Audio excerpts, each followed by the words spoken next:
What is going on, everybody? Welcome back to another episode of the Mellow Mondays podcast. Our first real official episode.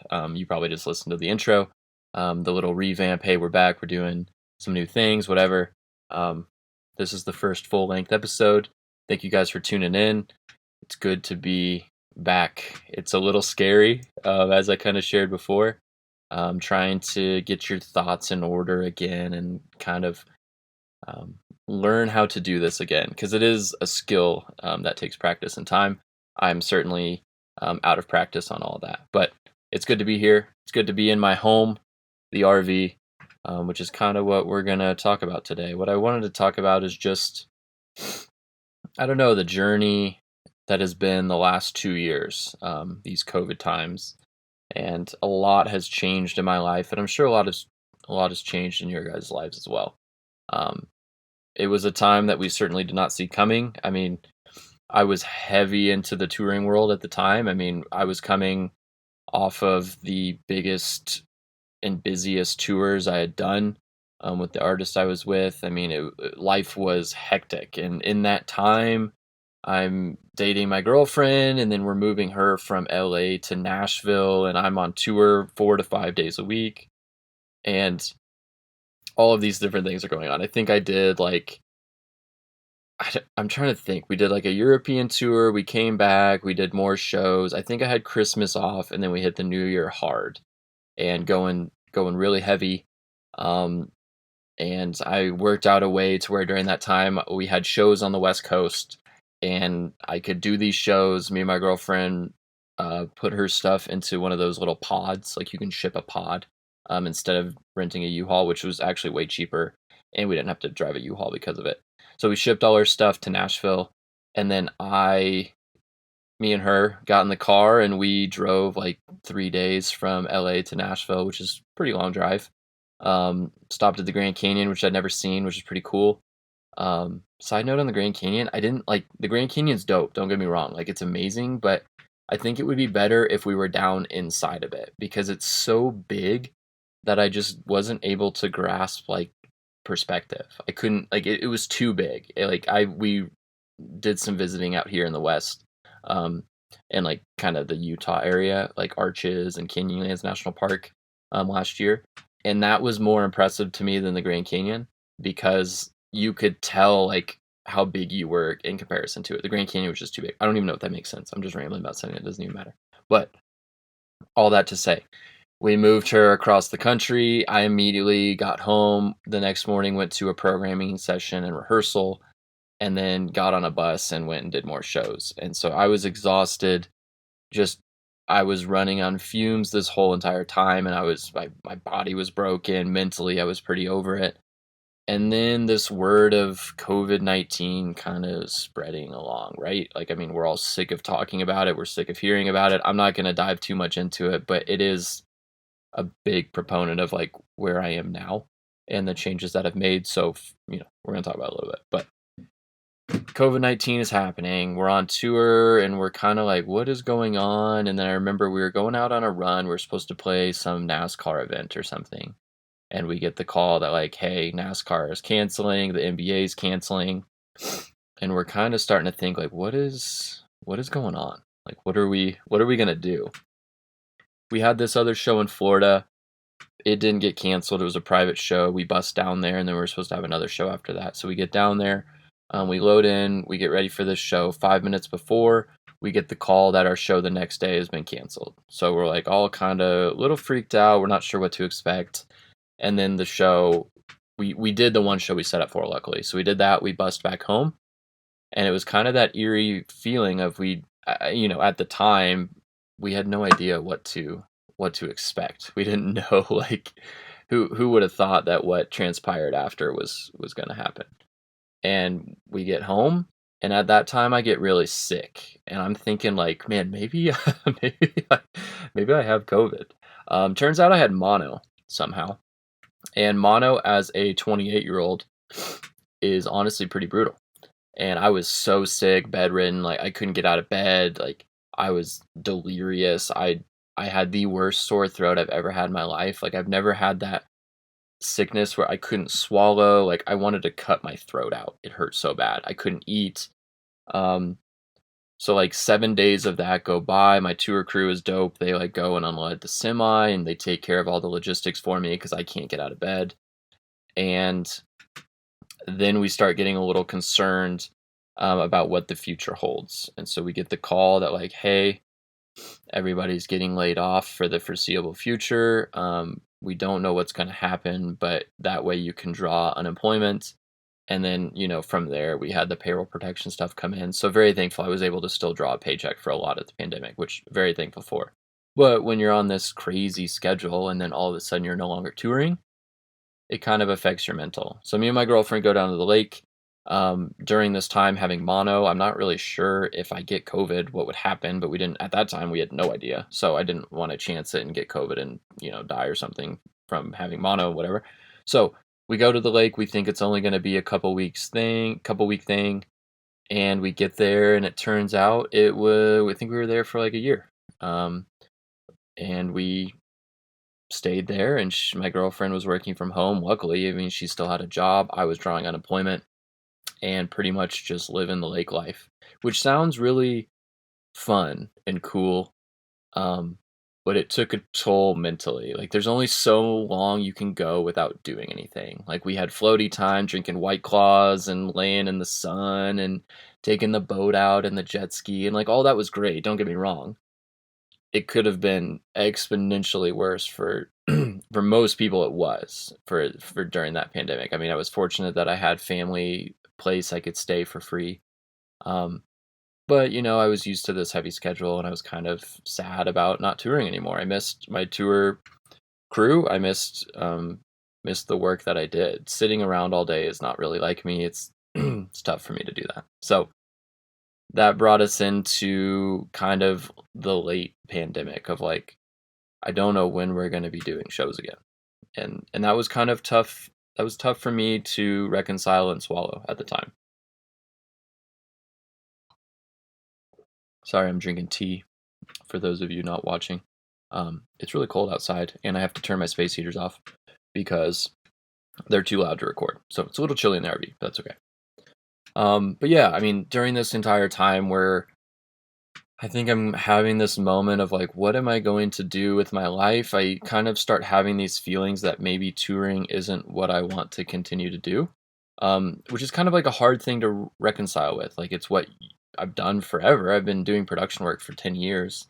It's the only skill and thing that I feel like that I know how to do. And to have this thing that forces you to stop, I started to realize that, man, there's aspects of touring that I honestly just didn't like anymore, and it just wasn't as fulfilling and exciting to me as it was in the beginning. And one of the biggest things was stress. I mean, I was just constantly stressed and constantly working. I mean, it was just show after show after show. When I was home, it's advancing the next shows, getting other tours ready, emails at midnight, and all these things. It just felt like I couldn't catch up. My body was broken. I mean, my shoulders and my back, and I mean, I felt like a 60-year-old man, and I was in my 20s. And now in hindsight, I realize that most people's bodies shouldn't feel like that during that time. And I mean, you get into these other habits of drinking too much and partying, whatever. I mean, there's all these negative aspects to it that when you're in it, you're just so absorbed and caught up in the moment that it's hard to make a change. It's hard to realize that like, hey, maybe there's something else out there for me and I don't have to continue to do this. So COVID, while it was a rough time for everyone, and a rough time for me in that I was having to go through this reconciliation with like, what am I doing? What's the point of life? What do I want to do that gives me some sort of self-worth or make an impact on the world? All these different questions that you naturally start thinking about when you're forced to no longer do that thing. I kind of had that clarity of like, I don't think touring is what I want to do anymore. And the biggest thing was I didn't want to be gone, being in a serious relationship. It's being gone 4 or 5 days a week or weeks on end. Just, I'm not interested in doing that anymore. I'm glad I did it. I have some crazy stories. We've seen the world. I've gotten paid to do it. But I like being at home. I like living in the RV. I really do. I like being able to cook dinners and wake up in my own bed and not be on a bus that's shaking and rumble strips and, not getting good night's sleep every night. Like I really do enjoy this stability that I've found now. But during this time, it's like, okay, well, what do I want the future to look like? I have an opportunity to make a change. I mean, nobody's touring, there's no shows. It's not a bad time for me to leave. It would give the artist and people plenty of time to, you know, figure out a replacement, somebody to take over. But what do I want to do? And I honestly didn't really give it a whole lot of thought. I don't know. This whole process has honestly been like kind of a whirlwind and just like I don't want to say a snap decision, but it wasn't like dwelled on a lot. Because I can overthink things and it's really easy for me to like, well, what about this? Or man, okay, but this doesn't really work. It just like I have to just make a decision and just trust that it's gonna work out. And honestly it did. So I was looking at some various guide school opportunities for fly fishing. I've always been pretty big into fly fishing. You guys have heard stories and the podcast with me and my grandpa. Always been a part of my life, but never really considered it to be a career. And I just kind of had that moment one day of like, why couldn't I be a guide? I mean, I know how to fish. Obviously, there's a lot more that goes into it. Um, so I just started looking at like, is there guide schools? Are there programs that would be able to teach you and get you ready to do something like this? And apparently there is. So we found this guide school out here um, in kind of the Aspen Snowmass. So I'm technically in like the Roaring Fork Valley. So I live pretty far down valley, like west of Glenwood Springs, town called Silt, tiny little town. But we do a lot of fishing up in like Basalt, Carbondale, and so there's three major rivers where we are. But all that to say, I found a guide school. I booked it, and during that time, for whatever reason, I just had this RV. I had this idea in my head to buy an RV, and I don't know why. I've always wanted to live in a van, and this seemed like a good time to do it. And my girlfriend's whole stipulation was I'm not living in something without like a bathroom and running water, which is fair. And in hindsight, thank God we have both. So this RV came up. I will first things first. I booked the guide school. We're down visiting my girlfriend's family, and then I see this RV pop up, and this I had put in some feelers with a company down at the lake who would call me if something became available. They called me. They said, "Hey, we have this RV. Are you interested?" It seemed perfect. I was like, "Yes, I'm interested, but I can't get there. Like this thing's gonna go fast. Try to get here as soon as you can." So I was like, "Okay." Well, my parents were gonna be down there the next day. I was gonna have them go down and check it out and see whatever. So I get a call like 2 hours later. Hey, somebody came in, put a deposit down. Sorry, it's been taken. So I was like kind of bumming, but I was like, okay, whatever. It is what it is. Everything's gonna happen for a reason. It's okay. But I mean, I was bummed out. And then literally 4 hours later, I get a call. Hey, the people backed out. Do you still want it? So my dad and my grandpa went and looked at it. They both said, and my parents, they would never give me advice. Like I could tell that if they were hesitant at all about it, I would be able to tell. And they both said, if you're serious about this dream, you need to buy this thing. It was perfect. It's a Class C, 28-foot Class C, meaning that it has like the cab in front. It has an engine, so we drive it around, and it had like 30,000 miles on it. It's a 2001, so it is old. It was very outdated, but it was low mileage and it was relatively cheap. So we put a deposit down. Me and my girlfriend go and check it out, and we ended up buying it. That whole process was a nightmare. We don't need to get into that. The company we bought it for was relatively difficult to work with, but we've got the RV, and we took our inaugural trip in it out to Colorado for the guide school. I did like 10 days out here, and just went out with some various guides and taught us the rivers, and I got my rowing certification hours during that time. And just kind of figured out if this was something that I wanted to do. It apparently went well, and they put in a good word for me at the shop, and I talked to the shop literally one day and was like, hey, I'm thinking about coming out here to guide and maybe work at the shop a little bit. And they're like, yeah, come on out next year. So like literally all winter last year was like, yeah, I'm going to be a fishing guide and probably work in the shop, but I don't really know any logistics. At that time, we were trying to find a campground to live in, so that was like another thing I didn't know was like monthly camping spots. I mean, we just got so lucky. Like doors have been open for us that I mean, I'm so blessed and thankful that these doors have been open because I didn't know what I was doing. This is all I mean, like I've said, this is a pipe dream. Like not a lot of thought has gone into this. We're here and it is working out, which is sick. But we ended up staying at a campground west of Glenwood Springs. Um, After I did the guide school, and I just stayed out here for a week and fished and hung out with some relatives I have out here. And I got my name on the list for a monthly spot, and like they said, yeah, you should be good. But I really didn't know until the following March. I mean, this would have been like, I think this was like early November, yeah, because it was just after Halloween.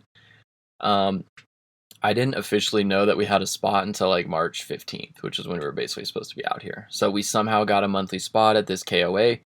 And it's sick. Like I mean, I'm looking out my window right now at the snow-packed mountain. Like the peaks have snow on them. It snowed last night, and it's crazy. It's crazy to think that we got this spot randomly. Um, but all that to say, we got our monthly spot, and we got the RV, and I somehow got a new job, and we pretty much moved out here on a whim. My girlfriend was working from home, so it was a relatively easy transition, and that like she didn't also have to find a job, but it was hard to say goodbye to family and whatever. And I think we just went through all of these different extremes. It was like working a ton in Nashville touring to not working at all for a year and being worried about COVID and getting your parents and grandparents sick and all of these, these weird fears that we weren't expecting, to randomly going to this guide school, somehow getting hired, buying an RV, moving out to Colorado. Like when I step back and look at it, I just think like, man, like it's been such a whirlwind, and man, I'm glad we're here, but it's like, how did this happen? Like, and then we lived in the RV for like 7 months, which we'll talk about more in depth and in other episodes. And it's like we didn't know what we were doing. I mean, luckily, me and my girlfriend both have toured, so I mean, I was used to tour buses with like 11 other guys, so having a space just for two people, it's different, but I mean, it's definitely a lot less hectic and crazy. Um, but all that to say, I think a lot has happened in these 2 years, and I think it's important to step back and like kind of process through those things. Like I'm still dealing with that of like, okay, like I've made these changes and sacrifices, so now we're further away from our family, and I have a little less flexibility.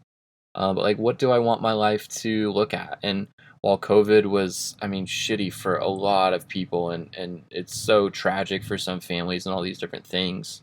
Um, at the same time, I am thankful for the time and that it really did help me stop and just kind of figure out what I want my life to look like, and like the direction I want it to go. And now it's like we're able to have friends, and I can get off work and go to the hot springs and have a life. Before touring, it was fun and crazy, but that's all I did, and it was all consuming. Now I can have hobbies and all these different things that, like normal people, everybody, like you guys are listening, are probably like, yeah, like welcome to like a normal lifestyle. But that's not what I'm used to. And even now, it's still not a normal job. I mean, I work heavy for like 5 months, and then it kind of slows down. So it's still different. It's still flexible. I mean, I'll work every day during the season, but from there, I don't really have to do a whole lot. And living in the RV cuts our rent down by so much. I mean, it's so expensive to live in the valley that we live in right now. Living in the RV is, I mean, it's huge. Especially, yeah, it's a lifesaver. It's the only reason we can afford to be out here. Um, but yeah, we went from like touring to, oh, I forgot to mention about a drift boat too. So during that whole time, like I'm just like don't have a job, and I'm just spending exorbitant amounts of cash on like everything I need to become a fishing guide, apparently. And it paid off, and I'm glad it did. But it was stressful. And I think maybe the moral of the story, I don't know, like for those of you who haven't listened into a lot of podcast episodes, I like to give like a little piece of advice every episode. Not that my opinion really matters, but I don't know, I like to share something that I've learned in this time. The biggest thing I've learned is if you have a dream or you have an idea about something, go for it.